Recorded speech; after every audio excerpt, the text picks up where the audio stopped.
Mr. Bansal is sitting in a ministry where the investigation is happening.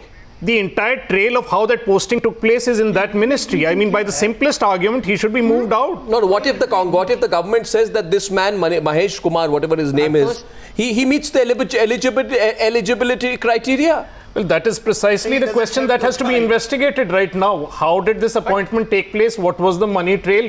Who influenced whom? All that has to happen in terms of looking into that investigation. There is no way that you can prejudge that issue. Eligibility criteria. Why did you have to pay 90 lakhs? I'm not in disagreement with you. But what happened in the house of Defence Minister when Tehelka happened? And what did that government of the day did? It was such a huge time gap before. One second, Meenakshi, respond to that. What I'm saying is that both political parties are. Meenakshi, no, this is an interesting strategy, Meenakshi. We look at it. I can't hear it very well, but he said something about the rationale of it. That's not my position. The kind of news business Tehelka has been involved in, it has never found anything against Congress, which is very surprising.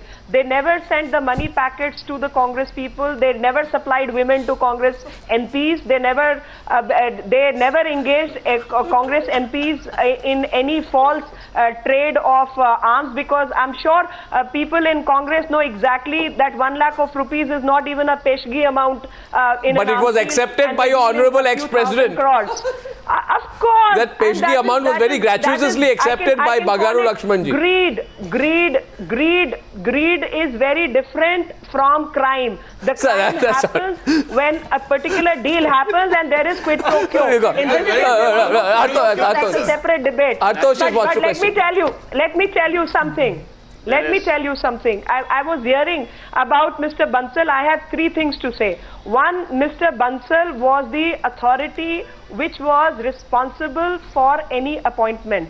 Number 2, his nephew is his election manager and has business dealings with Mr. Bansal's son. So quite clearly, the money trail lands at Mr. Bansal's office and home. Number 3, the Congress has been running businesses. Why are you blaming Bansal? Or through wives or through nephews. And in those conditions, I think a very credible question is whether the business is supposed to be run from offices or the residence or through the rishtedars. No, but the next point is that when this particular aspect is happening, when Amit Shah, when Amit Shah was to be removed, especially when CBI was investigating the case and Home Minister or the local police had nothing to do with the matter, he was removed from Gujarat. No, I have enough examples to question you on. These people need to be removed. Abid Rasool. All these people need to be removed. Yeah. Abid Rasool.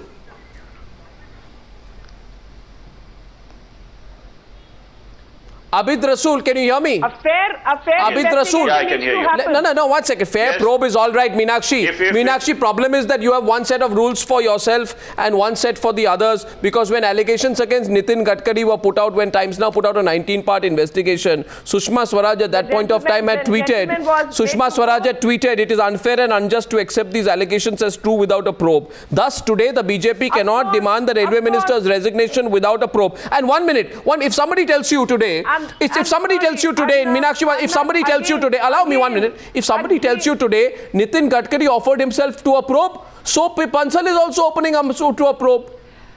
So? And I'll tell you a legal distinction, and that should go very well, because it's a. Why are you arguing legally? Argue politically. I think you are. I'm arguing politically also. Was Mr. Gadkari in any position to influence a probe which was being conducted by a hostile government? Okay, fine. Now Mr. Rasool will respond. That's a fair. That's a fair point. Yeah, that's a fair point by Meenakshi, that this thing, as you know, Hartosh just pointed out, it is impossible for a railway minister to continue in his position when his own nephew is being investigated for something which he seems to have collaborated in. Now, it is, the least they can do. Fine. The least they can do that. I want to understand the logic of brazening it out, because when in April 2000, let me, Abid Rasool, April 2010. April 2010, IPL scam. Remember, it was here on Times Now. Right? We're not very popular with the people who lost their jobs at that point of time. Now, the fact is that Shashi Tharoor was forced to resign in a case where he himself had not misused his office. The allegation was against him was related to the alleged sweat equity given to his wife in a Kochi IPL team. And that you time understand? she wasn't his wife. No, fine. That time she wasn't his wife. So my question is, why should PK Bansal and Ashwini Kumar be spared the axe? And why has your logic changed between 2010 and 2013? Arnab, it is very surprising that you don't even let me put forward my points, and secondly, you don't let our party take a call on it. The issue is that Bansal's issue has happened day before yesterday. After that, the party is discussing it, party is looking at it, the CBI has made an investigation. Whatever will be appropriate and apt and in lines with our policy of our party, in keeping up the probity of the situation, we will definitely take action. It will be there before you. But the impatience on the panels, the impatience in BJP is surprising. Yes, impatience. You don't even want to wait for a couple of days for the party to take a call on such an important issue. Even in the matter of Ashwini Kumar, let me complete it. Even in the matter of Ashwini Kumar, we have given an affidavit. The same CBI has given an affidavit. That affidavit is clear of what has happened. Now, based on that, whatever will be the remarks of the Supreme Court or the orders of the Supreme Court, we will accept it. Sir, I'm very sorry, sir. The media will be impatient. The media is not an extension of any political party. And the same media earlier... I'm coming to you. No, the media will not ask questions depending upon how it is convenient to the government. Even in the issue... even I'm coming to you. Give me a minute. Even in the issue of China... Today I'm seeing the breaking news on your own channel that the Chinese have gone back, and I was read for days together. Now you take credit for that. And I had been defending that we were doing a diplomatic talk on that. I'm sorry, I can equally argue that if the case had not been put up in the media, you would have never given attention on it. You cannot reach conclusions. Well, I know. And Meenakshi ji today... But Mr. Rasool, is in lack of words, lack of this thing now. Basically, what she's trying to do is, basically she's just trying to hog the time. She's just trying to hog the time to see that other panelists don't speak. The message came from Mr. Shinde and from Mr. Salman Khurshid. The two statements came in. One was Mr. Shinde said, these things keep happening at the border, and at that day, that day, I tweeted that if that means it's of a temporary nature, if government knew this is of temporary nature, why was it broken implications to the of brazenness? When are the Chinese leaving? One second, let's get the other panelists in. Let's get the other panelists in. Every day you come with a new stand. 1 minute. And on purpose. 1 minute, Nirja, Mohandas Pai. 1 minute. I'm going next to Mohandas Pai and Nirja and to Mr. Rajagopal, who've all been listening patiently. I want to go to Mohandas Pai first. Mr. Mohandas Pai, in your first intervention today, you said this is what the country is expecting. Today, I find that brazenness will perhaps become the biggest issue, because there is a section of politicians today who probably feel that giving in is a sign of weakness. Giving, accepting fault, which was at one point of time a celebrated thing to do, to take the high moral ground, is not customary anymore. It is seen to be the wrong and weak thing to do. Absolutely, Arnab. Standing up for corruption is seen to be the thing to do. I'm very curious, what would Jawaharlal Nehru have done in such a circumstance? We had him of a prime minister for 14 years, and what would he have done? And what did the party of which he was a great member do now, considering what Jawaharlal Nehru have done? Now, brazening it out. Remember, the same party when Lal Bahadur Shastri resigned because of a rail accident is now defending a minister who is hauled up by the Supreme Court, a minister whose political agent has been caught with a bribe, saying the inquiry is not over. I mean, they are brazening it out. I mean, everybody thinks that corruption is okay, it's part of the normal business. But let's go on. But very nice question. You have to concede that you need to give time for an inquiry. You cannot just expect that as soon as something happens, a reaction should happen along with it. No, please ask me, what would Jawaharlal Nehru have done if a cabinet minister was accused? Mr. Abid Rasool, one line. One line, Mr. Abid Rasool. Can I come in here? I just want to make an observation. On the floor of the parliament, that he has nothing to do with the lady concerned who had accepted the sweat equity, and later he married her and you have reinstated him. What kind of moral high ground can you take? Now, 1 second. Now, my question here is, we're not discussing the IPL scam. My question No, I will keep it contemporary. I want to discuss railway. You do not want to have a debate there. You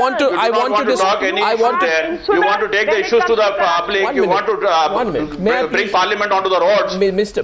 1 second, sir. 1 second, sir. Mr. Abid Rasool, Mr. Abid Rasool, I am amazed at your outrage, because you know the people of this country are asking some questions. So the question is this: that the appointments committee of the cabinet goes by the recommendation of the railway minister. First of all, your Navika, congratulations on getting it first. That's superb news.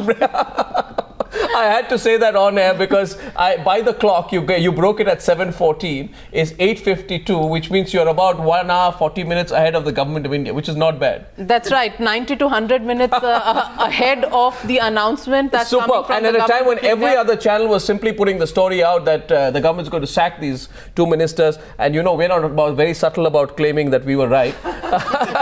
We never have been a subtle channel, but that's a fantastic news break. Navika, fantastic. Congratulations for that. Let's go across to Neerja, who's been waiting for a long time. By the way, government brazening it out will be the theme. Neerja, you wanted to make a point. I think we've been proven right. What will be the ramifications of this? Points, Arnab. Yeah. Number one, obviously the government has decided the ministers will not take moral responsibility. Yeah. The government has also decided that they are now going to fight back. And they are marshalling their forces to call the MPs at 11 o'clock at night, within hours to have a new team of spokespersons. And it seems that Rahul Gandhi has had a decisive say. You have Raj Babbar, you have Shakil Ahmed, you have Mohan Prakash coming in. So they've really thought through how this operation is going to be conducted. And they also think that there's a possibility of adjourning the House earlier than 10th. And certainly Karnataka exit polls seem to have put new life into the Congress, that they must now take this route. So all that goes to give them a little bit of time. Now the critical day is going to be May 8th, when the Karnataka results come, and also the Supreme Court will give its verdict. Depending on how much or little the Supreme Court censures the government, the fate of Mr. Ashwini Kumar hinges on that. And I think, given the way the situation is positioned today, if one minister goes, the other one will also have to go. But for the moment, the Congress and the government have got at least Mr. Rajagopalan, 3-4 days. Mr. Rajagopalan is in our studios as well. There is a difference between Congress and the government, Arnab. Now Prime Minister has won because he wanted to shield the two corrupt ministers who have been taken money. For A. Raja, there is another law. For Pawan Kumar Bansal, there is another law. No, but you can't say taken money. That's double standard. No, that's all right. There is a great amount of no. Watch between it. Prime Minister and the Congress. Well, there are question marks on the ministers for their conduct, but I don't think you can, say that they have taken money at this stage. That he has taken money or is not. This is right. You cannot do that. That is his perspective. 10 crores. No. That is your perspective, not ours. Raja did not take 10 crores. No, fine. That is your. You make a point that Mr. Rajagopalan, you have made a point. Took that money. You have made a point. That is your perspective, not ours. I have no independent information to prove the same. But we are on the larger point of brazenness. No, watch. I just want to give one word to our guest panelists in Bangalore. Brazenness. Rajiv Gowda. Short term, it will work. Long term, will it work?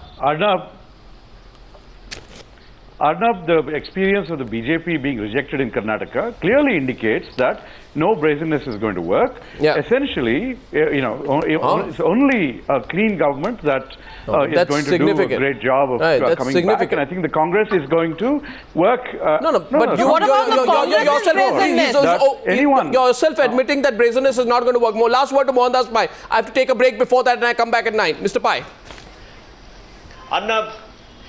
Arnab, the people of India have a long memory. They are given the verdict in Karnataka because of corruption and because of the political split. They are waiting to give the verdict for India, and if the UPA government continues on its path of shielding corrupt people, obviously the people of India are going to say no to them. So let's wait. They can't fool the people all the time. But last word, Yashwant. Few days back, we said at the center, Congress is losing, BJP is not winning. Today, we have seen BJP has lost in Karnataka 11 points. Congress has not gained a 1 point on that.